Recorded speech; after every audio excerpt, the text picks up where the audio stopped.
ભૂતકાળમાં જ્યારે એક માજી ધારાસભ્યશ્રી અને એક રિટાયર્ડ ડીવાયએસપી અને આપ લોકો જેવું વડીલ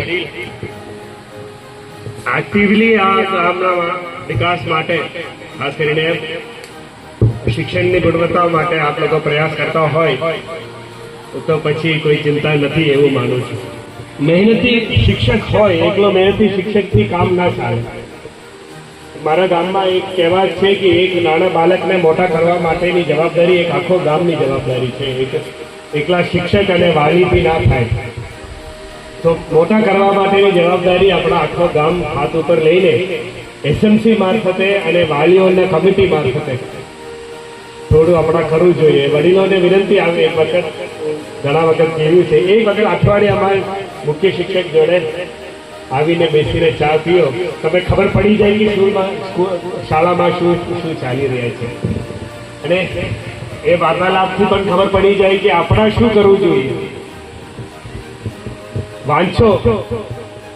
વાંચવા માટેની એક લાઇબ્રેરીની માળખાકીય સુવિધા આવી ગયું, પણ એમાં પુસ્તક પણ આવી ગયું હશે, પણ ખરેખર બાળક એની ઉપયોગ કરે છે કે કેમ, વાંચે છે કે કેમ, વાંચવાથી એનું જ્ઞાન અને એનું ગુણવત્તા કેટલું વધી ગયું એના ઉપર આપણા ધ્યાન રાખવું જોઈએ.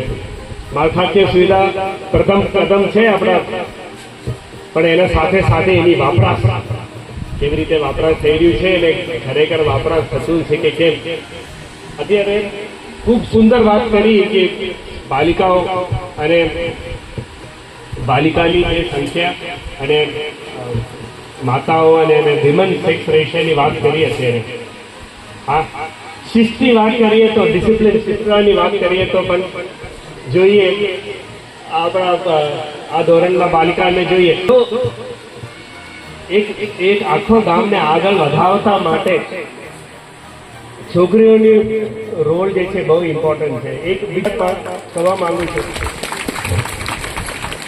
એક છોકરાને ભણાવો તો એ આગળ વધી જશે ભવિષ્યમાં જીવનમાં. એક છોકરીને ભણાવો તો આખો ગામ વધી જશે, એક આખો ગામની વિકાસ થશે.